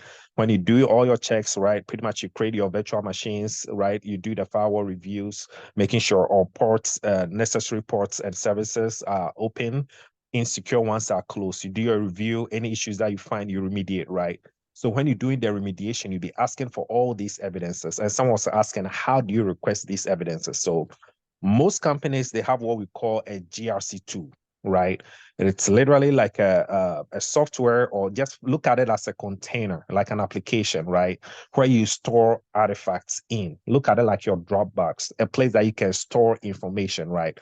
So what you do is requesting the evidence from the teams, you create a ticket. Most companies use like maybe Jira, right? Or, ServiceNow is like a ticketing platform that, let me see who asked that question. I think that was from Royal, right? So let's say Royal, I need an evidence from you. So I'll create a ticket, right? So maybe Royal, give me your firewall rule sets or settings for your firewall. You give me that, I create a ticket to your team and assign it to Royal. Royal, provide me ABCD. Okay, you create your screenshots. Sometimes you export that into PDF. I have all these configurations ready. I'll upload into the Jira ticket or ServiceNow ticket, whatever platform that you use. When I get it, I will store it into a central repository, what the company uses to house all their artifacts, right? Whether it is, RSA Archer, whether it is, Vanta, like so many GRC tools, Metric Stream, like so many of Zen GRC, right? So think about it like a repository, GRC tool, where you store all these artifacts. And Royal, how do you collect them? Is you send a ticket, right? You assign a ticket to the control owner. They will upload it to the ticket. You receive an email that, okay, we've submitted this evidence to you. Your team compliance, you download the evidence and you store it to your repository. And I'll pivot here to Vincent from the QSA side. Sometimes some companies, they give access to the QSAs or the auditor. They give access to them so they can have access to that internal repository so they can review everything.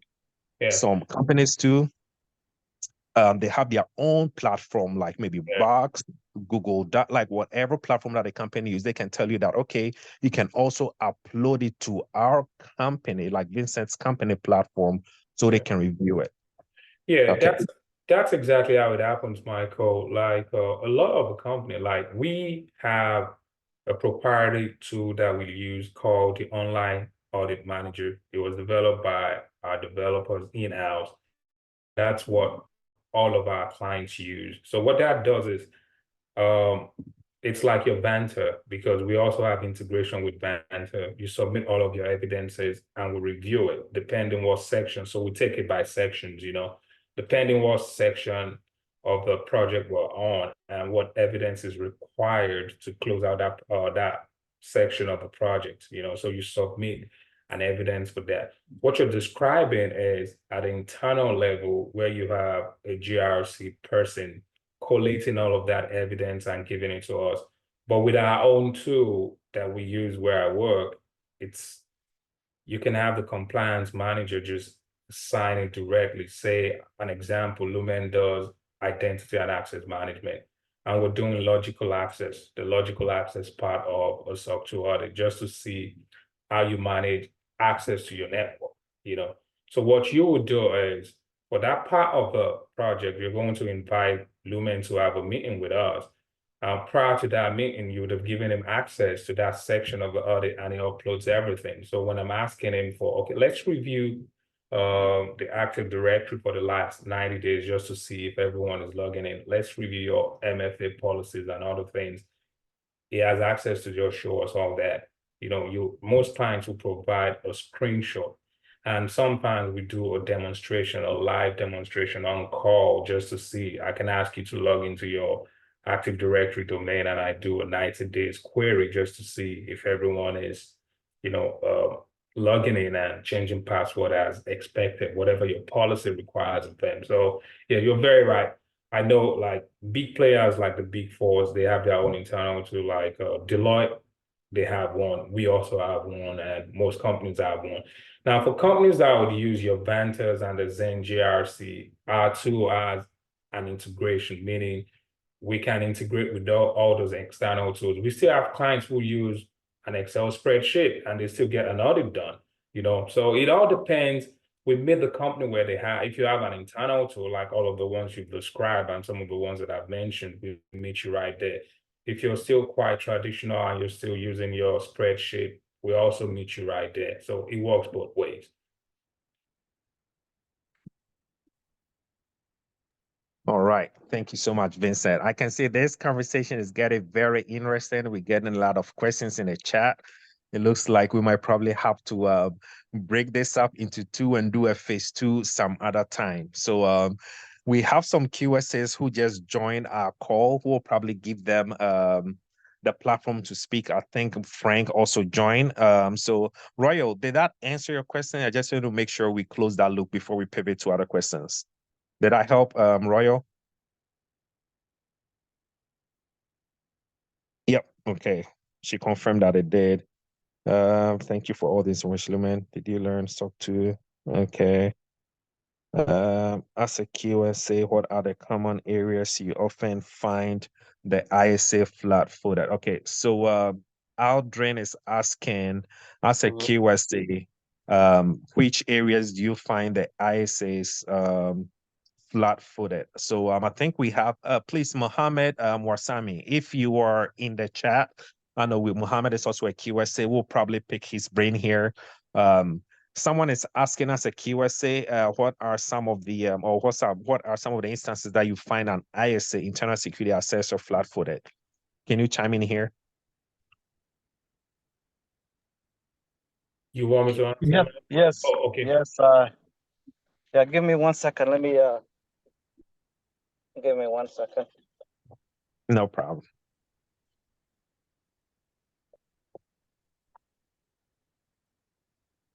Okay. Can you repeat that question again? Yes, thank you so much. Yeah, so we have one of our audiences asking in the chat is, as a QSA, what are some of the common areas where you find the ISA flat-footed? Yeah, I have first let me introduce myself. My name is Mohammed Warsame. I have been a QSA almost now 2 years. I've interacted with the different companies, doing assessment, whether it's a full blown PCI or also doing a SAC-D or P2P. Most of the stuff that are when we're gathering evidence or at least doing a walkthrough is I just had like clients right now just ghosted us on at least doing the walkthrough on one of the assessment. And when we try to get a hold of them is really it's hard to find them. Luckily, we find through the conversation prior for the kickoff, we find it some of them were kind of hesitant. They had a lot of high vulnerabilities, and they did not want us to find out that they had that until they kind of get resolved. But one thing that they did not know is we can do a consulting for them to actually do a help them with this vulnerability, whether we do a penetration testing, or we do vulnerability assessment for them, or even just do basically internal or scans, just basically. And also we can also do a remediation validation for them. So they didn't know anything, and the guys that were there prior year left the company, and they had like new people. So it's kind of, it became like a hurdle for us to kind of reach out to them and make them understand. So we're now trying to do some kind of ad hoc for them, consulting for them, so that they can at least understand that this is not just them going through, is we are also here to help them. Another word.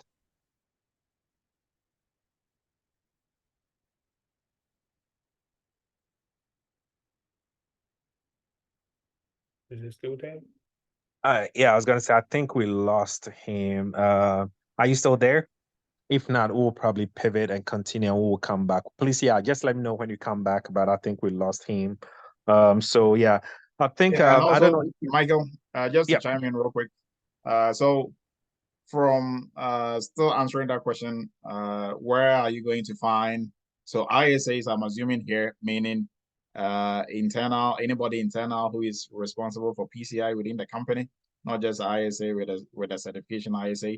Now, mostly the issue that you're going to find as a KOSA is lack of preparation and planning, right? Lack of preparation, and I think that was what Yes, Mohammed was exactly. alluding to.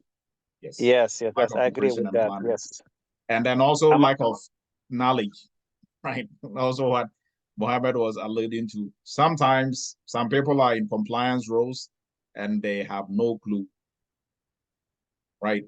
I once asked somebody for a network diagram and they're like, yeah, I can write you 3 like paragraphs, right? Would that be right? I can describe the network. I'm asking for a network diagram. What's an essay? Right? They don't know. Yes. They are in there getting paid for whatever amount of money and they are just winging it. So that is also one big issue. Go ahead, Mohammed. Yeah, I concur with you on your statement. Is for them is a lack of understanding of what needs to be done, especially when they're new. Is one very big hole there, and a lack of prep. This basically is a PCI is a continuous compliance, continuous. So they don't understand that they have to be 24/7, 365 days. They have to be compliant, not just the day when we come in for assessment. So that was one big hurdle. It was lack of prep. It was a big deal too. Michael, can I say something real quick, Michael? Absolutely, Vincent. Please go Yeah, ahead. I think picking back to what Dr. Adua just alluded to, I think it's also a fair statement to say audits are incredibly hard and time consuming, so you find it creeps up on a lot of people, like if you wrap up an audit today and you're like, oh, we're free. And the next 6 months, you're probably preparing for another one, and you have to go through that entire process all over again. So we find that a lot of people are not prepared for that. That's from my own experience. I recently completed an audit that ended in a disclaimed opinion because we just could not conduct testing. The company had merged with another company and they had decommissioned all their servers. And they were just content with saying, use all of last year's evidence. That doesn't fly, to them, well, nothing changed, but it doesn't work like that. An audit is something we have to look at what you have, as at the time we're conducting that test. We'll observe things, we'll take interview statements from you. So if you tell me, yes, we use MFA to make sure everyone, okay, I'll write it down that when I interviewed you, you said so. But it also behooves me as your auditor to go test what you just described, meaning I would have you log in and I want to actually see it, and I have to validate all of those claims you've just made. So a lot of people do come to audit not entirely prepared for it. I have a client that sometimes just talking to them is like pulling teeth. It's just people are fine with just giving you one-liners. And if you don't probe deeper, they think that is enough. And if you don't push harder, audits are hard. Nobody likes going through. Nobody likes to describe what they do. But you have to do it because that's the only way companies stay compliant.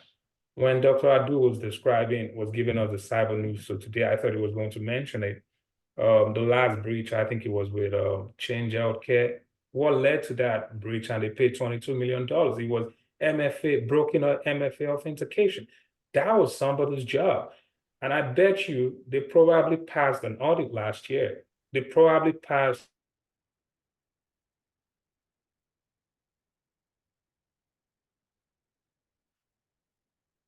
an audit that said, yes, everything happened. But if something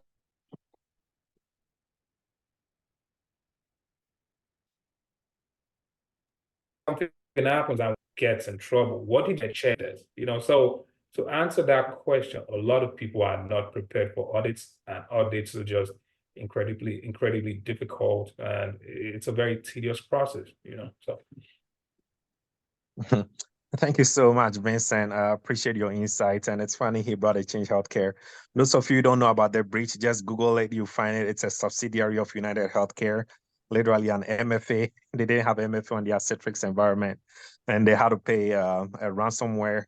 Like he was saying, they paid a ransom of $22 million, and their CEO actually had to go and report to the Commerce, right? The Ministry of Energy, and just go and testify and explain why they did not have that MFA set up, because it's a very big industry. And this is the same company, this same ransomware group that breached. Those of you remember Colonial Pipeline is the same kind. They used to call them Dark Side. They changed their name to Alfie. Black Cat is the same ransomware group that I hit Change Healthcare. We can discuss that later. But yeah, thank you so much for the insights. It looks like it's getting very interesting. We're getting so much questions here. We might probably have to break this session into two if we get permission from Dr. Adu. So we can do probably part 2 next time, and maybe throw more insights and also dive into a typical audit, what we go through, so people can know exactly how the audit process and everything works. So let's go through the chat here and see if there are any more questions, and we'll probably take one more question and probably call it at night, okay, or evening. Let's see. Really enjoy discussion. So someone is asking, I think Ismaila is asking, good evening, everyone. I am really enjoying this discussion. And quite frankly, I am learning a lot. Is vulnerability management part of a core functions of PCI DSS? Of course. So VMAPs, vulnerability management is very huge in PCI. When it comes to your ASV scans and also your overall vulnerability management. Actually, there's been a change in a PCI, the 4.0 version. Typically, when you scan for vulnerabilities, PCI, the previous version, 3.2.1, will only ask you to patch within 30 days the critical vulnerabilities. Guess what? Now, they said you need to patch critical and high vulnerabilities first, right? So probably there has to be a policy update. We'll probably cover all of that, some of the new changes. But yeah, vulnerability management is very, very huge. You need to identify all the vulnerabilities. You need to have a scanning tool that you do. You need to show your quarterly scans from an external vulnerability scanning company, what we call an ASV, approved scanning vendor. That is an external one. You also need to do internal vulnerability scans as well. So long story short, or TLDR, Ismaila, VM is very, very huge when it comes to PCI DSS. All right, let me go into the chat and see if there anything else. Someone is asking, Comlan is asking, Lumen, thank you all for this information. Lumen, did you learn SOC 2 at work before you joined your company? That's a good question. But to answer that question, I would say no and yes. Why? When I was doing a Dr. Ju training, Dr. Ju say, even if you hear it, that means you know it. Therefore, yes, I do have the training. But I never done but I never done SOC 2 audits. In fact, my manager reached out to me when they started. Hey, Lumen, have you ever read a SOC 2? Michael, what's that name again? Was that SOX socks or no, which one are no, you referring to? The report for SOC 2. Oh, the SOC 2 type 2 report at the end. Yes. I mean, I forgot the name. Oh, the management report? Yes. And then he asked me, and I was like, I asked myself, should I say yes or no? And I'm like, I just say no. I never read one. I know about it, but I never done it myself. He said, like, okay. And I'm like, okay, just give me a reference, and you know me, I can make it happen. He's like, okay, go online, just search for it. And I searched for five SOC 2 report for other companies, and I read through. I'm like, oh. And I went back to our Dr. Jude training, and I'm like, oh, this was provided to us, and I never actually pay attention to it. So when I was supporting the internship, you know, because I'm their coach, supporting them, like, damn it, this is what I'm writing. It's just right here in front of them. So I was quoting one of the internship guys, and I was like, yeah, this is right in front of you, but you will not know today what it is. But when you start getting the job, and then and your manager asks you, then that's where you're gonna come back. Like, Dr. Jude give it to us. I think they had a was it EDD or diaspora care SOC 2 whatever, you know, report. And I was like, yeah, oh, man, I would have to take this and submit it last time, you know. So to be honest, I'm learning as we go. I've used ChatGPT a lot, and I Google a lot. I do research a lot. I'm not gonna let you. Michael know me. If I don't know, I'll ask him. If I don't know, I'll call George. If I don't know, I'll go online, I'll research, and I'll always find a solution for it. I don't know if that answers your questions. Yes, thank you so much. Thank you. All right. Thank you so much, Lumen, for that insight. So yeah, like Lumen was saying, you might be hired for a PCI, but guess what? Compliance is compliance. And all these frameworks, like they literally leverage the same artifacts, right? So like Lumen was saying, you might be hired for SOC 2 because you are with a compliance team. You'll be asked to help with PCI, and also vice versa. Same thing with SOX, SOX, right? So just be prepared, be open-minded, to be resourceful, and help whichever way that you are needed by your company. And like as he was saying, SOC 2 reports are readily available online. So most companies like AWS, like those big, you know, Fortune 5, you know, 10 companies, they are all online. You can literally go to their website, probably have to create an email or whatever, and you can download it. It's like accessible to everyone. So for those out of curiosity, in case you want to have access to some of these artifacts, some of the companies, they have their own self-service platform where you can download some of this. Of course, you need to have like a business email or something like that. All right. Let me go through the chat here and see if there are any more questions, and probably we'll have time and ask one more question and probably wrap it up. Let's see. I think all questions has been asked and also answered. Let me go through and see if anyone has their hands raised.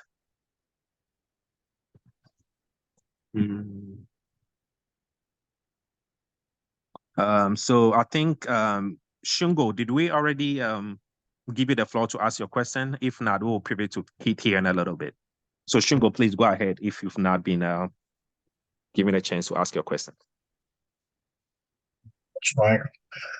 Evening to the great Dr. Adu and to all the children of Eretmis Academy. I would like to direct my question towards Vincent, if you don't mind. He said he's in consulting, and he mentioned that one of his core strengths is cybersecurity. So with that being said, Vincent, with the increasing number of sophisticated cybersecurity attacks, what proactive measures do you recommend organizations to take to enhance their security posture in PCI DSS and beyond PCI DSS? All right, thanks. That's very technical, but what I said, I was very, I started off with cybersecurity was what I was trying to say, you know, because as you know, if you go through Dr. Adu's class, it doesn't advise you to just dive straight into PCI. PCI is something, you still need that foundational cybersecurity knowledge. That's what I was alluding to when I mentioned that. So you have to start off from there, and then if this is what you want, gradually start to pivot in that direction. Now, having said that, what you're asking me always depends on the company. There are what I call common sense approach to security, and that's what I always advocate, like a simple policy that enforces everyone in your organization to just change. If you have a password policy, you know, how do you enforce that password policy? You know, if you have a security policy, enforcing those policies is what I think actually helps. It's not like the company that got breached that we referred to earlier. It's not like they don't have MFA. No, they do have it. But the problem was with implementation. And that's where I think a lot of companies fall short. How do you implement some of the things you've described in your policy? Because I review policies every day and I see all of those things. But when it comes to the testing part of it, people have, if you ask a client for a document, they'll give you volumes and you have to read everything to find. People have very beautiful policy. When it comes to documentation, a lot of clients always come out smelling like roses because you can't find fault in their policy. But when you then start digging deep into implementation and what they're actually doing. So to answer your question, it's about implementing those common sense controls like, hey, multi-factor, the simplest things you can do, you know, if you to just restrict access to your environment, and then patching, like vulnerabilities are, if you don't know it, it's 0 day where nobody knows it. But some of them actually do have a fix. But if you have a lax security or IT team and they don't install those patches or they just don't do the things they ought to do, that's when you're at your most vulnerable state. And that's when those vulnerabilities can be exploited. So common sense control, a very agile and strong security team that is on top of their game would always help companies stay out of time. Like another thing, this just came to me. I remember Dr. Adu always says, and I've seen it once I started practicing. When it comes to data breach or security incidents, it's not a matter of if, you know, it's a matter of when. Everyone goes through it. It's the scale that determines if you make the news or not. You know, my company will regularly do phishing campaigns. And I'm telling you, information security auditors, it's like your doctors, you know, like we're the one assessing you. And we still have people within our own company falling for that. You know, we had someone who, this was a phishing campaign and they pretended to be calling for our IT team, and the person just disclosed everything. That's what I'm telling you, that aside from the knowledge that you need to do cybersecurity, common sense controls are the most important thing that I always advocate, and that has proved to be helpful. I don't know if that answers your question. I rambled a great deal, but I'm sure you got the point. Thank you so much, Vince. Thank you so much. All right. Thank you so much. I think I'll try to be respectful of time here. I know some people are joining from different time zones, so we'll be wrapping it up here. I know Dr. Du announced in the chat, please put your location in there. We're trying to grab a location because like Dr. Du has been saying for weeks now, we'll be doing our live Eretmis meetup pretty shortly. So we gather this information. Of course, we are not going to be the phone carriers and share your location to data brokers, right? We just want to know where, from popularity's sake, we just want to know where you are located so we can see how we can house our host our live event. So please, if you can do that and drop that in the chat. And I know this week, a lot of people have been reaching out to me about their certifications are about to expire and how to get renewals. Like we keep saying all the time, your continuing education, you can just take a screenshot to prove your attendance, please.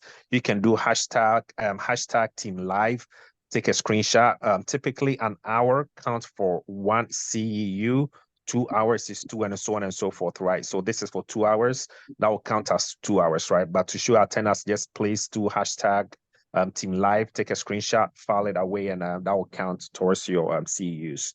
All right. And also for internship, Our new internship class will be starting on May 18th. Should be coming up pretty shortly. So just for all those who are looking for it or asking about our next internship class, that'll be May 18th. And also the new PCI DSS class also will start on May 16th, 2 days before that. I know Vincent was talking about it. Great. Someone was asking how, you get into PCI DSS. Do you have a strong foundation? Yes. During the PCI class, we actually take the time and go through like a crash course, general cybersecurity knowledge. Some people come in with prior knowledge, some others don't, but we take it upon ourselves to do a crash course just to make sure we level set. Everybody has the opportunity. And also graduation ceremony is coming up tomorrow, 10 o'clock Eastern time. Please come and support our people who just graduated, our students. They did an extremely well. They worked on real life projects like what Dr. Du said. I'm not going to repeat this one more time, but please, 3 events coming up. Graduation ceremony coming up live tomorrow, 10 o'clock Eastern time. The new internship class, which will be held, which is going to start on May 18th, and also the new PCI DSS class starting on May 16th. You can also find everything on our website. It's been a very, very interesting discussion. Like I said, because of time, we'll have to wrap it up. I'll go through the chat here, make sure there are no questions, and also give some shout outs to where people are joining from. So I can see Samuel, Cincinnati, Ohio, okay, Houston, Texas, Toronto, Canada, Dallas, Pittsfield, Massachusetts, Frederick, MD, Fort Drum, New York, okay, Kenya, 4 a.m. We really do appreciate you, Aldrin, calling all the way from Kenya. I think we have some few hands raised. We'll give them a minute here. Liverpool from UK, thank you so much for those joining from Africa and also in Europe. We really do appreciate your time. Raleigh, North Carolina, Brownburg, Indiana, Minnesota, Colorado, Columbus, Ohio, Chicago. We see Johannesburg, South Africa. Thank you, folks in SA. We appreciate your time. Japan, oh, wow. New York, okay. New Jersey, Toronto, Atlanta, San Diego, Connecticut, New York, okay. Florida, New Jersey, Virginia, Houston, Texas, Casper, Wyoming, Japan. I know someone is asking should come to Japan. Princeton, New Jersey. Yeah, I see a lot of hashtag team live. Please do exactly that and take a screenshot. Anchorage, Alaska. We really do appreciate you all. Let me go back to the chat and see. I think we have Keith. Keith, please go ahead, and then maybe Mohammed, and we'll wrap it up. Keith Sanders, please go ahead.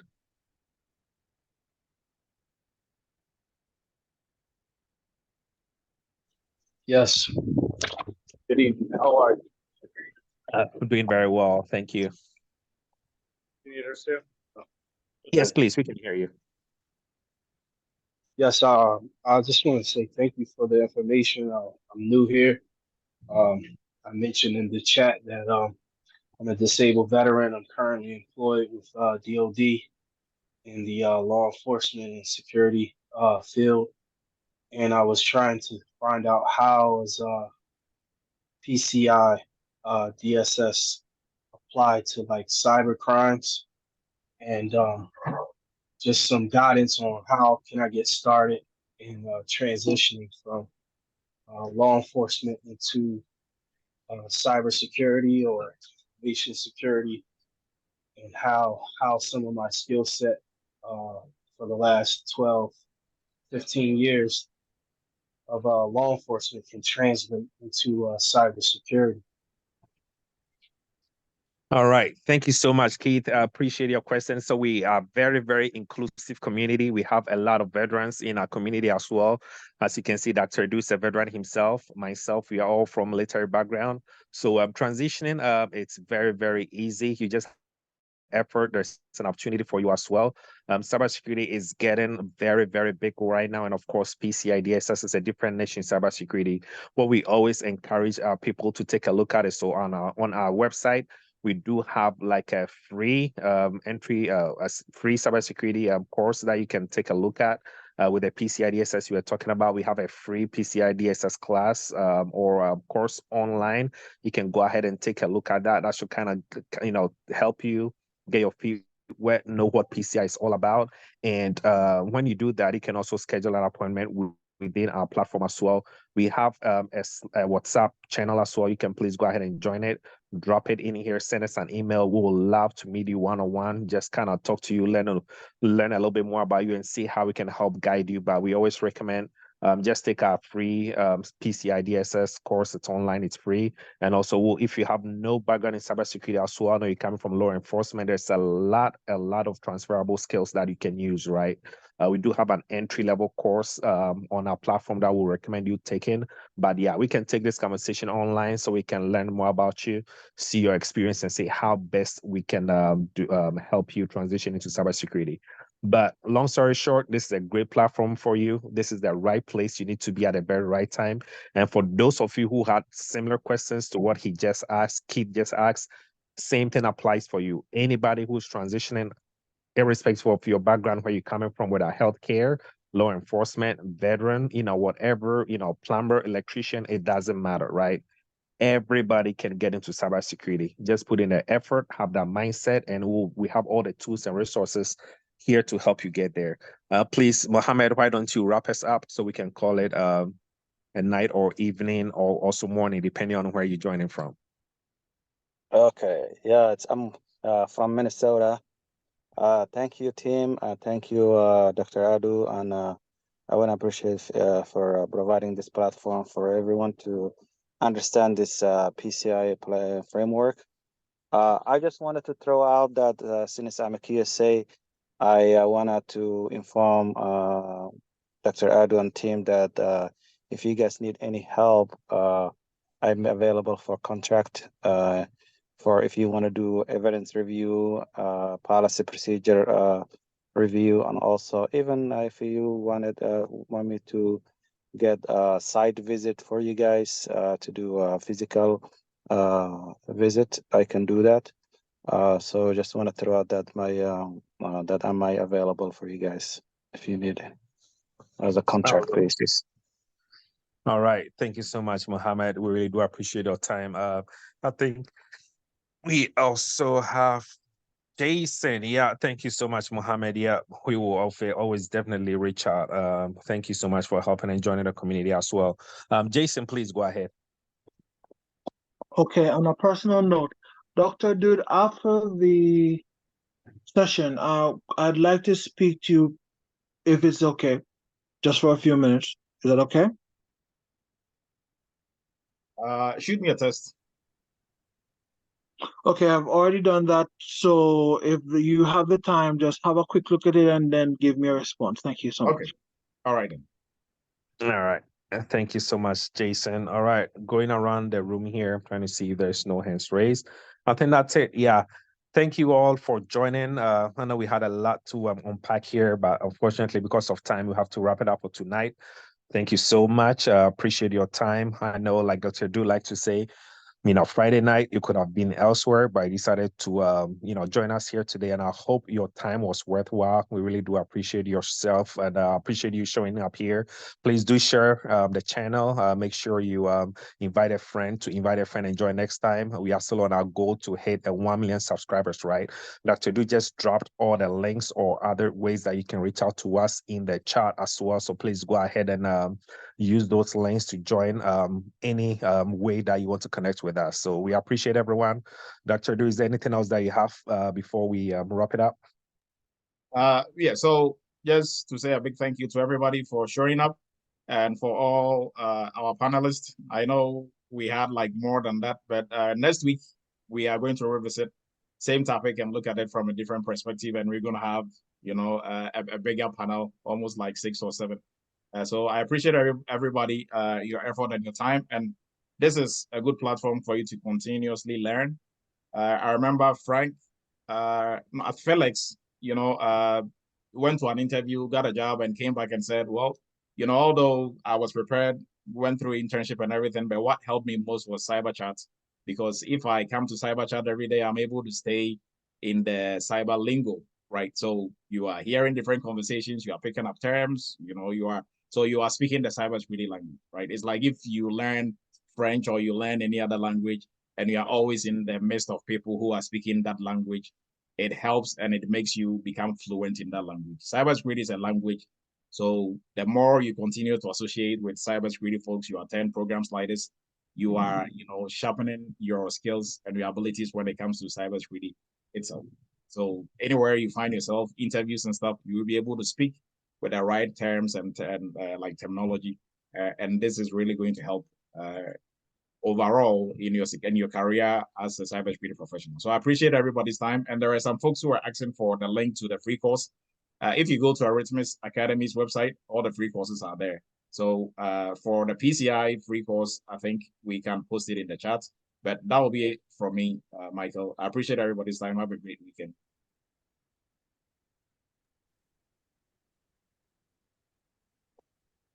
All right, so that'll conclude our session for tonight. Appreciate everyone. Have a great weekend. Good night, Doc. Good night, everyone. Have a great weekend. Good night. Good night. Good night. Good night. Good night, doctor. Bye-bye.